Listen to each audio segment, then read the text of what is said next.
সমৃদ্ধ একটি দেশ। তাই আমি শুরুতে বলবো, I shall go to the mosque of the Mohammedan. I shall enter into the Christian church and kneel before the crucifix. I shall go to the Buddhistic temple, where I shall take refuge in Buddha and his law. I shall enter into the forest and sit down in meditation with the Hindu. আমি হযরত মুহাম্মদ সাল্লাল্লাহু আলাইহি সাল্লাম প্রবর্তিত মসজিদে গিয়ে আল্লাহর দরবারে সালাম জানাবো। আমি প্রভু যিশুর প্যাগোডায় গিয়ে ক্রুশবিদ্ধ যিশুকে প্রণাম জানাবো।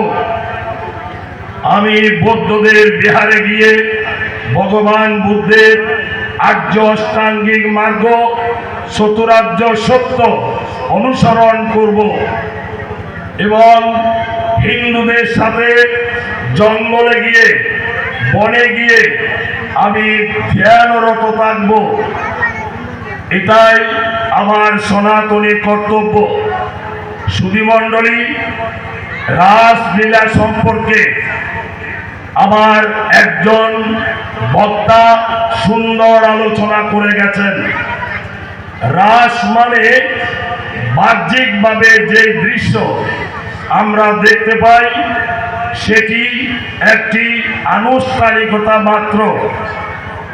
আমাদের সনাতন ধর্মকে আমরা তিনটি ভাগে ভাগ করেছি, একটি দার্শনিক ভাগ, একটি পৌরাণিক ভাগ, একটি আনুষ্ঠানিক ভাগ। আমরা বর্তমান প্রেক্ষাপটে আনুষ্ঠানিকতা নিয়ে বেশি ব্যস্ত হয়ে পড়েছি। পৌরাণিক ভাবধারা আমরা পালন করি না, দার্শনিক রীতি অনুসরণ করি না। এজন্য আমাদের মধ্যে বাহ্যিকতায় পর্যবেসিত হওয়া বেশিরভাগ লক্ষণীয়। সুধীমণ্ডলী, এখানে একজন গোপী, একজন কৃষ্ণ সাজিয়ে একটি রাসমণ্ডল স্থাপন করা হয়েছে। এটার তাৎপর্য যদি আমরা ব্যাখ্যা করি তাহলে আমরা দেখতে পাবো প্রতিটি জীবের মধ্যে ভগবানের অস্তিত্ব রয়েছে।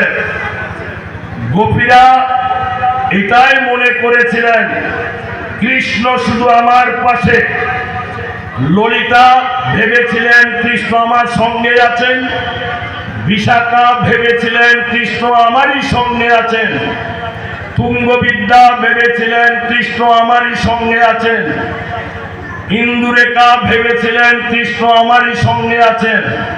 এভাবে প্রত্যেকটি গোপী তাদের ধারণা, তাদের ভাবনা ছিল কৃষ্ণ শুধু আমারই সঙ্গে, আর কারো সাথে নয় কো।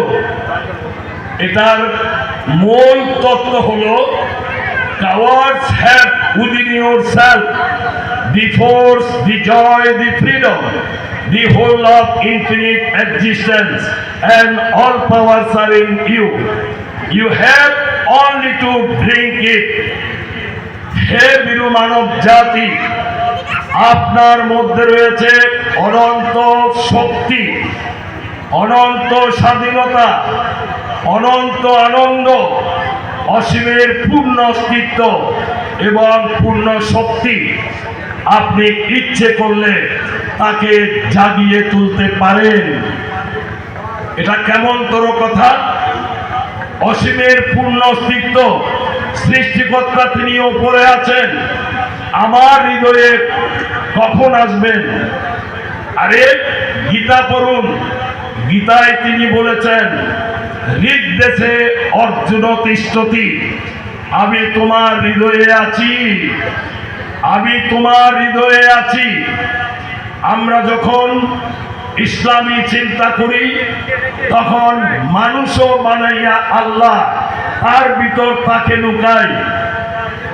লালন সাইজি বলেছেন, তুমি আগমে রসুল, নিগমে রাসুল, আদমের কল্পে জান হইলে আগমে রসুল নিগমে রাসুল, আদমের কল্পে জান হইলে আদমকে সৃষ্টি করে তার ভিতরে প্রাণ রূপে আমার মহান আল্লাহ পাক ঢুকে পড়েছিলেন।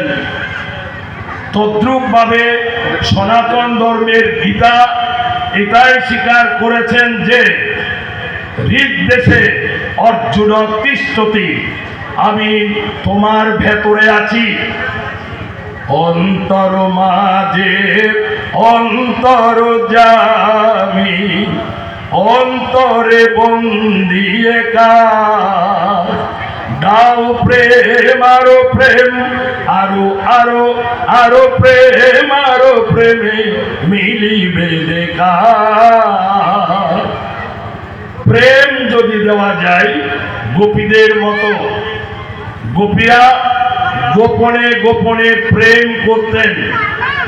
শ্রীকৃষ্ণ যখন গোচারণে যেতেন তারা ঘরে থাকতেন, তাদের মনটা পড়ে থাকত কৃষ্ণের কাছে।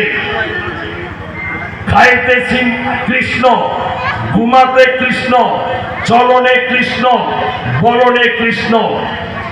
এজন্য তারা কৃষ্ণকে প্রত্যেক নারী ব্রজনারী, ব্রজনারী মানে ব্রজ শব্দের অর্থ বি প্লাস ওজ, অর্থাৎ বিশেষভাবে ওজ শক্তি সম্পন্ন ওই নারীরা। আর নারী মানে ন যোগ অরি, যাদের কোনো শত্রু নেই। ওই বৃন্দাবনের নারীরা গোপী নামে আখ্যায়িত। গোপী গোপনে যারা স্রষ্টার ধ্যানে মগ্ন থাকে এরাই গোপী। দে আর নট লেডিস, তারা কোনো নারী নন, তারা ছিলেন গোপন সাধক। ওই গোপীরা কি করেছিলেন? রাস মঞ্চের কথা বলি। একদিন কার্তিক মাসের হেমন্ত ঋতুতে যমুনা পুলিনে গিয়ে তারা কাত্যায়নী প্রতিমা তৈরি করে মায়ের পুজো করলেন। মন্ত্র হলো কাত্যায়নী মহামায়ে মহাযোগিনী অধীশ্বরী নন্দ সুত কানু পথিক মে কুরুতে নম। হে মা কাত্যায়নী, হে কালী, নন্দ গোপ সুত কানু যেন আমাদের পতি হয় এই প্রার্থনা জানাই। কালী দেবী তথাস্তু বললেন, আশীর্বাদ করলেন। এটা নিয়ে খুশি হয়ে তারা যমুনায় স্নান করতে নামলেন একেবারে বিবস্ত্র হয়ে। রহস্যটা বোঝার চেষ্টা করবেন। এখানে একটি বাহ্যিকতা পরিলক্ষিত হয়, এটা নিয়ে অনেক বাজে কথা আসে। গোপীরা নগ্ন অবস্থায় উলঙ্গ অবস্থায় নেমেছেন যমুনায় স্নান করতে। ঠান্ডা যখন লাগতে শুরু করেছে তারা উঠতে চেষ্টা করলেন, কিন্তু দেখলেন যমুনার কূলে কাপড়গুলো নেই। কাপড়গুলো নেই। এদিক সেদিক তাকিয়ে তারা দেখলেন গাছের ডালে কাপড়গুলো ঝুলছে আর কৃষ্ণ বাঁশি বাজাচ্ছেন। বলে, কৃষ্ণ এ কি করেছ? লোকে মন্দ বলবে তো, আমাদের কাপড়গুলো চুরি করেছ। আমরা বিবস্ত্র অবস্থায় সবাই মেয়ে বলে নেমে স্নান করছি, এখন কাপড় না পেলে আমরা উঠবো কি করে? শ্রীকৃষ্ণ বললেন, আমি তো কার কাপড় কোনটা চিনি না, এসেই নিয়ে যাও। এ হলো ভাগবতের কথা। সুধীমণ্ডলী, এই ভাগবতের কথাটি নিছক একটি রসিকতা, বাহ্যিকতা। এই বস্ত্রহরণের পেছনে আধ্যাত্মিক একটি রহস্য লুকায়িত আছে। আমরা যখন ভগবানকে ডাকি, বিশেষ করে বৈষ্ণব সাধু ভক্ত যারা, সে মা হোক, বাবা হোক, গৃহী হোক, সন্ন্যাসী হোক, বনাচারী হোক, বৈষ্ণব হোক, আমরা ভগবানকে ডাকি গোপনে। তো আমাদের ভগবান একটু আগে বলেছি অন্তরে আছেন। অন্তরে অনেকগুলো পর্দার ভিতরে তিনি আছেন। আমরা যে শালগ্রাম পূজা করি, ওই শালগ্রাম তার ইতিহাস।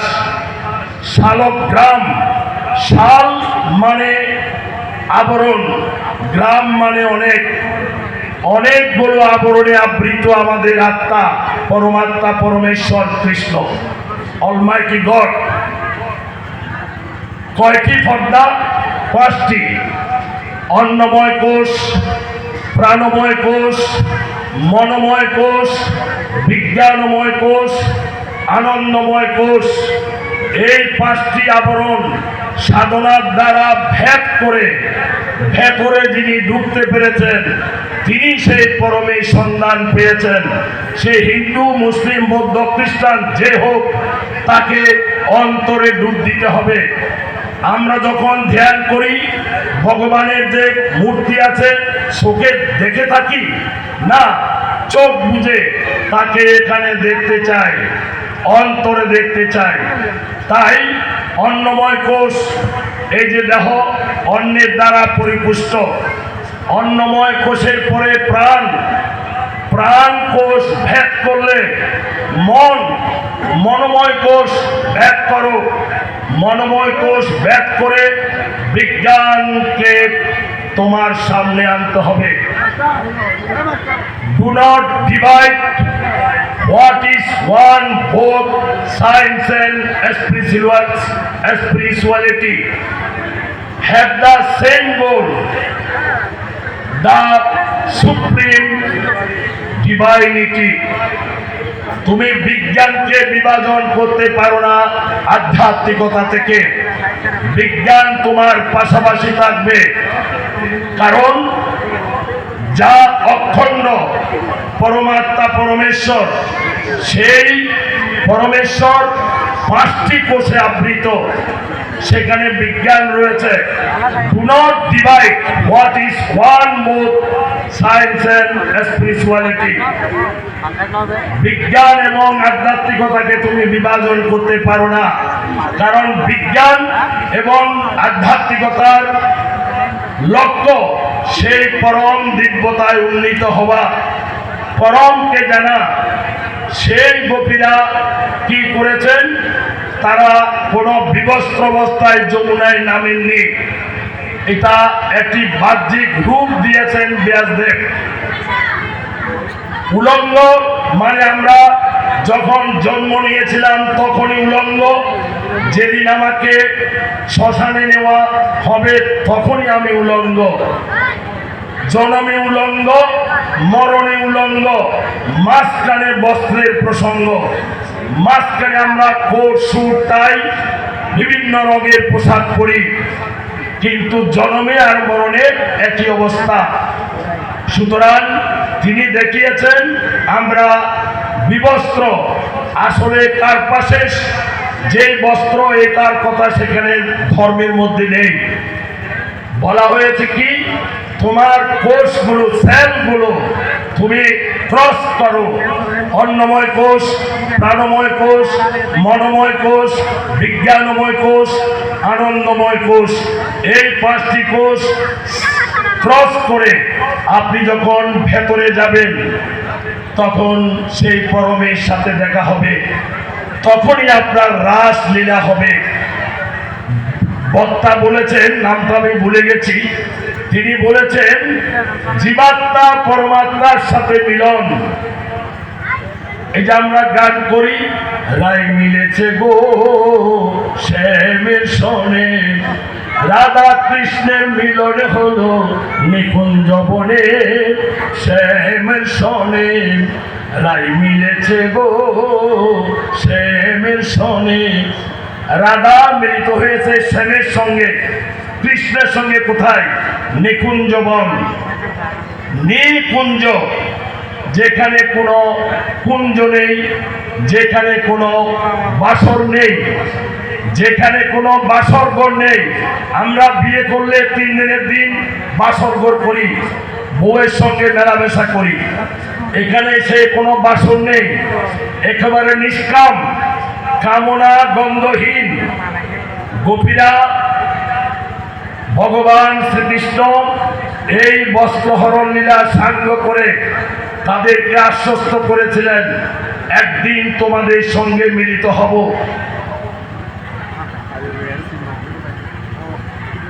সেদিন এই যে আজকে রাস পূর্ণিমা, আগামীকাল সেই শারদ ছন্দ, পবন মন্দ, ধীরে ধীরে বাতাস প্রবাহিত হচ্ছে, চাঁদের আলো উদ্ভাসিত হয়েছে। নিকুঞ্জ বনে গিয়ে রাসলী রাসস্থলিতে আমার গোবিন্দ বাঁশি বাজালেন। সেই বাঁশির কয়টি ছিদ্র? 9টি ছিদ্র। আমাদের দেহের মধ্যে 9টি ছিদ্র। এই 9 ছিদ্রের বাঁশি বাজানো হলো, গুরুদেব বাজিয়ে দিলেন বাঁশি। আমার গোবিন্দ গুরু, যিনি জগৎ গুরু। গোপীরা ঘরে ছিলেন, কেউ স্বামীকে বাদ দিচ্ছেন, কেউ বাচ্চাকে দুধ পান করাচ্ছেন, কেউ চোখের ভ্রুতে কাজল না দিয়ে ঠোঁটে কাজল দিচ্ছেন, কেউ টিপপোঠা এখানে না দিয়ে পিছে দিচ্ছেন, কেউ নিচের কাপড় উপরে পড়ছেন। বাঁশির সুর শুনে পাগল পাড়া যাচ্ছে, দলে দলে রাসলী রাসস্থলিতে যাচ্ছে। যেতে যেতে কেউ কাউকে দেখতে পাচ্ছে না, তারা সবাই ধ্যান শুধু কৃষ্ণের দিকে। সঙ্গে প্রতিবেশী নারী যাচ্ছে, তাকে দেখতে পাচ্ছে না। এই যে একাগ্রতা, ভগবান এই কথাই বলেছেন, সর্বধর্মান পরিত্যাজ্য মামেকং শরণং ব্রজ অহং ত্বং সর্বপাপেভ্য মোক্ষয়িষ্যামি মা শুচ। সব কিছু ত্যাগ করে এদিক সেদিক না তাকিয়ে সোজা ডাইরেক্ট আমার কাছে এসো। এসে কি করবে? গোপীরা কি দিয়েছিলেন? ভগবান গীতায় বললেন, মন মনা ভবমদ ভক্ত মজ্জাজি মান নমস্কুরু মামে বৈশ্বসি সত্যন্তে প্রতি জানে প্রিয় সিমে। আমাকে মন দাও, তোমার প্রিয় জিনিস দাও। হযরত ইব্রাহিমের কাছে আল্লাহ পাক চেয়েছিলেন, তোমার প্রিয় জিনিস দাও। তিনি তার ছেলে ইসমাইলকে কোরবানি দিতে চেয়েছিলেন। আমার গীতায় ভগবান বললেন, তোমার প্রিয় জিনিস যেটি সেটি দাও। সেটি কি? স্ত্রী, পুত্র? আরে না না, মন। যে মন আমার মা আমার বাবাকে দিয়েছেন, যে মন প্রেমিক প্রেমিকাকে দেয়, সতীর যেমন পতির প্রতি টান, সন্তানের প্রতি মায়ের যেমন টান, ধনীর ধনের প্রতি টান, এই টানটা যদি আমার গোবিন্দের চরণে দেওয়া হয়, তখনই রাসলীলা সার্থক হয়। গোপীরা সবাই গেলেন, কৃষ্ণ বাঁশি না বাজিয়ে দাঁড়িয়ে আছেন। ওহ সুন্দরীগণ, ব্রজ গোপাঙ্গনা, তোমরা এই গভীর রজনীতে সাপত সংকুল এরিয়াতে কি করে এলে? কেন এলে? এসেছো, ভালোই করেছো। What can I do for you? তোমাদের জন্য কি করতে পারি বলো? ওরা হতবাক। মেয়েরা বকা দিলে কি করে? পায়ের বৃদ্ধাঙ্গুল দিয়ে মাটিতে আঁকা আঁকি করে, চোখের জল জড়ে। সব গোপীরা বৃদ্ধাঙ্গুল দিয়ে বালুকা অঙ্কন করতে, নকশা তৈরি করছে আঙ্গুল দিয়ে।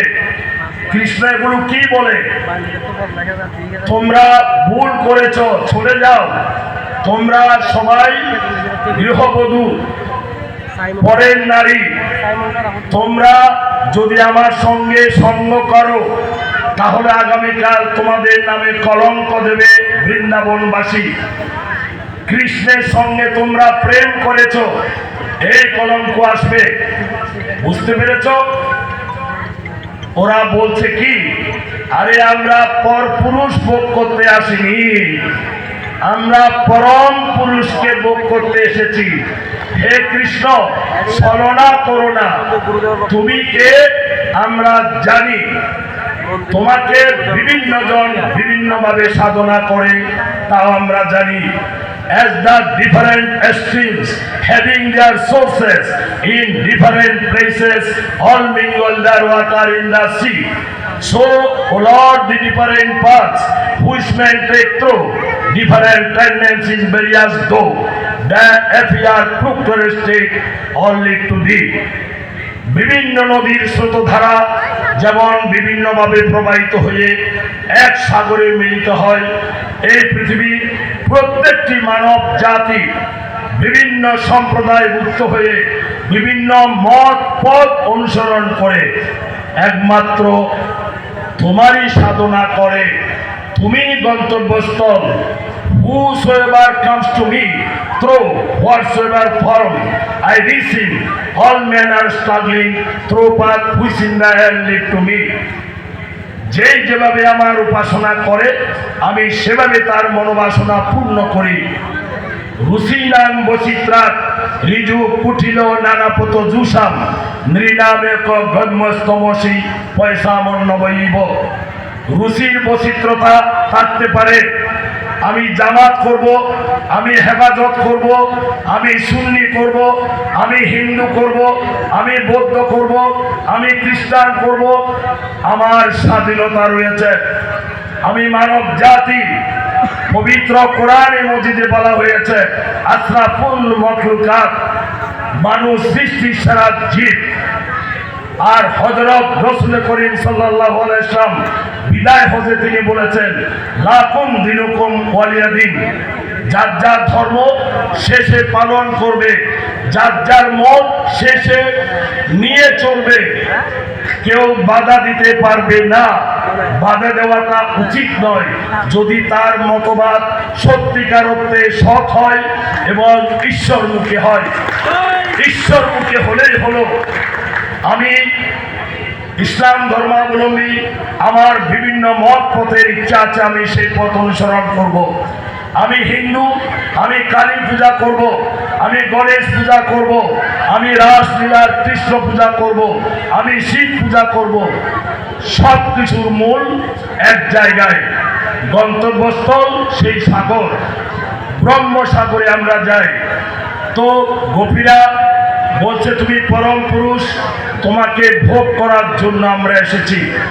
আমরা কোনো নারী শক্তি নই, আমরা জীবাত্মা, তোমার পরমাত্মার অংশ। মমই বংশ জীবলোকে জীবভূত সনাতন। আমরা তোমারই অংশ, তোমার সঙ্গে মিলিত হতে চাই। সুধীমণ্ডলী, উপস্থাপক মহোদয় রুবেল বাবু বলেছেন আমাদের হাতে সময় কম, শুরু করতে দেরি হয়েছে। আমাদের তনু বাবাজি অধিবাস কীর্তন করতে অনেক সময় ক্ষেপণ করেছেন।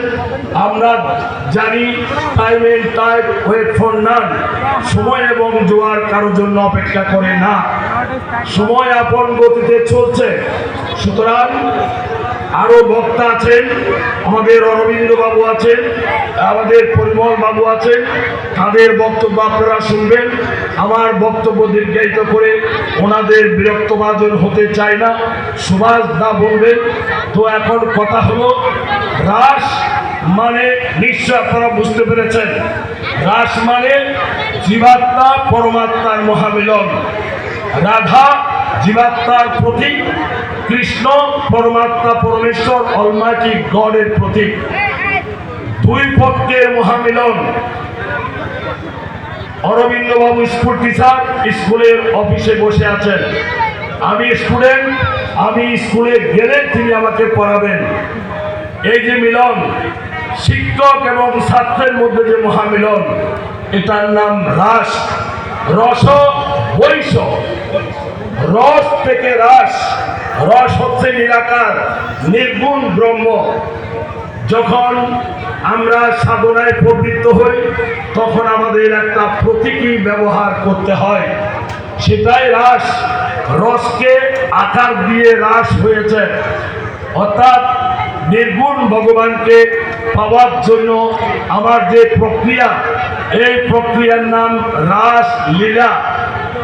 সুধীমণ্ডলী, তাই আমি বলবো আমরা হানাহানি দলাদলি না করে যে পথে আমরা সাধনা করি না কেন, আমরা সেই যমুনা পুলিয়ে যাব, আমার গোবিন্দের সাথে দেখা করব, সেখানে আমি রাধা হয়ে যাব, গোপী হয়ে যাব। আমার সাধনার শেষ স্তরে আমি আমার গোবিন্দের সাথে, পরমাত্মার সাথে মিলিত হলেই আমার জীবনের রাসলীলা সংগঠিত হবে। এটা প্রত্যেকের জীবনে অনুষ্ঠিত হোক, সংগঠিত হোক। প্রত্যেকটি মানুষের অধিকার আছে, প্রত্যেকটি মানুষের অধিকার আছে। এই অধিকার আদায় করতে হলে আমাকে বিস্তৃত জীবনের অধিকারী হতে হবে। All expansion is life, all contraction is death, all love is expansion, all selfishness is contraction. আমাদের বাবর সাহেব, জুনায়েদ সাহেব কৃপা করে, দয়া করে আমাদের মঞ্চে এসেছেন। আমি শুনে খুশি হয়েছি। তিনি যতবার চেয়ারম্যান ছিলেন এবং জুনায়েদ সাহেব এই গ্রামের মানুষের সঙ্গে সংহতি প্রকাশ করে তাদের জীবন পরিচালিত করছেন। তাদের মধ্যে সাম্প্রদায়িকতার বিশ্বাস নেই, এটা আমি শুনে বুঝতে পেরেছি। এটা আমি আশা করব। তাই বলতে চাই, অল এক্সপানশন ইজ লাইফ, বিস্তৃতি জীবন। অল কন্ট্রাকশন ইজ ডেথ, সংকীর্ণতায় মৃত্যু। অল লাভ ইজ এক্সপানশন, ভালোবাসায় বিস্তৃতি লাভ করে। যতই মানুষকে ভালোবাসবেন ততই বিস্তৃতি লাভ করবেন। সুধীমণ্ডলী, অল সেলফিশনেস ইজ কন্ট্রাকশন, স্বার্থপরতায় সংকীর্ণতা। তাই আমরা কি করব?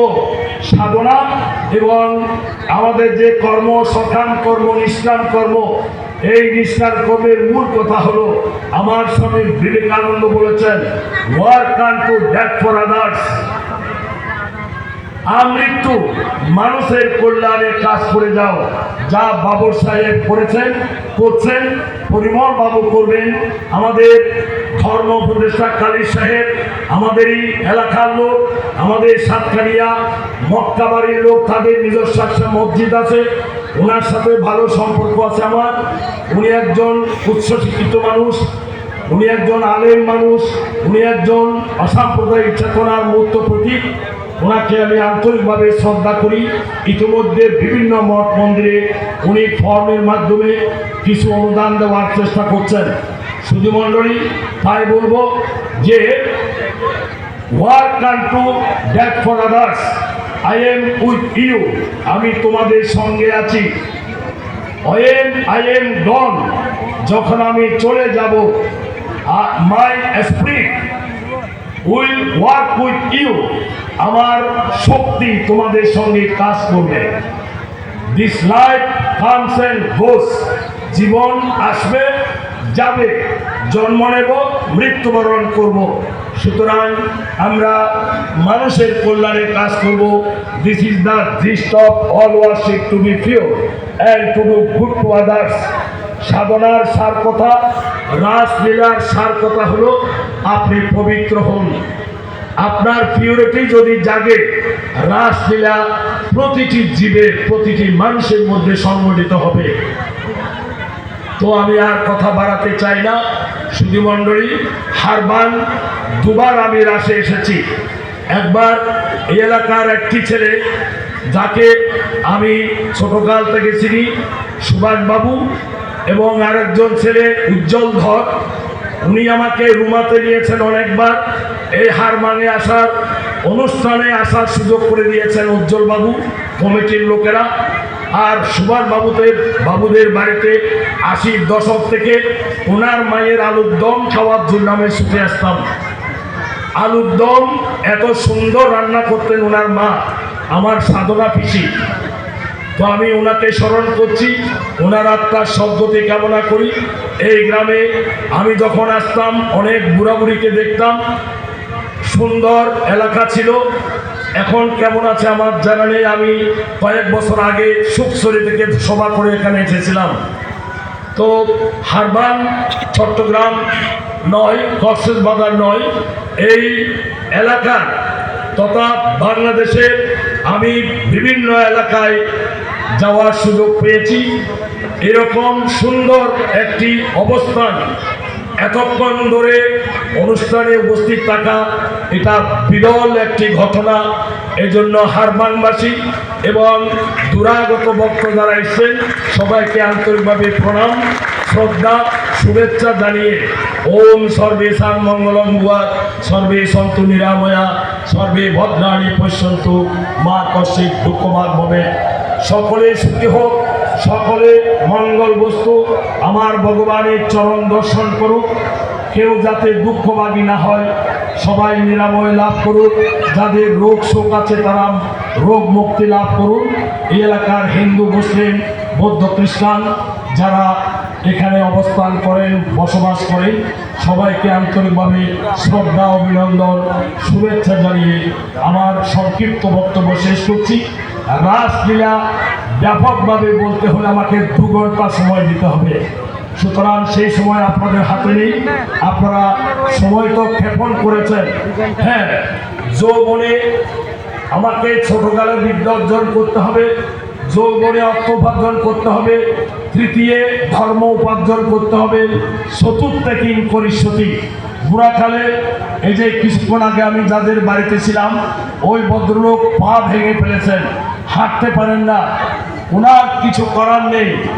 উনি মনে মনে ভগবানকে ডাকা ছাড়া, বউয়ের সাহায্য ছাড়া ওনার চলাফেরার কোনো সুযোগ নেই। সুতরাং বুঝতে পারছেন এই দেহ ক্ষণস্থায়ী, এই দেহ ক্ষণভঙ্গুর, যে কোনো সময় যে কোনো বিপদ আসতেই পারে। প্যারালাইসিস হতে পারে, স্ট্রোক করা যেতে পারে, যে কোনো একটা দুর্ঘটনা ঘটতে পারে। তাই জন্য আমাদের প্রস্তুতি নিতে হবে প্রতি মুহূর্তে ভগবানের সাথে সংযোগ স্থাপন করা, গোপীর প্রেমে কৃষ্ণের সাথে রাস করার যে প্রবণতা, আশা, এই আশাবাদ সবার মধ্যে ব্যক্ত হোক, এই কামনায় সবাইকে শুভ প্রণাম। জয়তু রাসলীলা, জয়তু হিন্দু, মুসলিম, বৌদ্ধ, খ্রিস্টান সর্বস্তরের ভক্ত জনতা, সবাইকে আবারও পুণ্যিক জানাই, অভিবাদন জানাই, শুভ প্রণাম।